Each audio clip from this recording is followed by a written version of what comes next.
Ano nga ba ang nilalang na to na bigla na lang lumutang mula sa kailaliman ng dagat?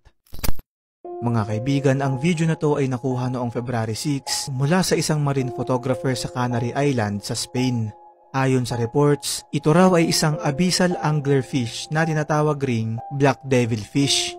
Ang nakakapagtaka dito ay bakit bigla na lang itong lumutang mula sa pinakailalim ng dagat na ayon pa nga sa ilang marine biologists ay ito raw ang kauna-unahang pagkakataon sa ating kasaysayan na may namataang black devilfish sa mababaw na parte ng karagatan. Ayon sa eksperto ay may dalawang posibleng rason daw ang pangyayaring to. Una ay maaaring nagkaroon ng pagbabago sa deep ocean, pangalawa ay posible ring meron itong tinatakasang predator. Ayon naman sa ilang netizens ay isa raw itong masamang senyales na may hindi magandang nangyayari sa ilalim ng ating karagatan, habang ang sinasabi naman ng iba ay simbolo raw ito na malapit nang lumutang mula sa dagat ang isang sea serpent demon mula sa Biblia na Leviathan.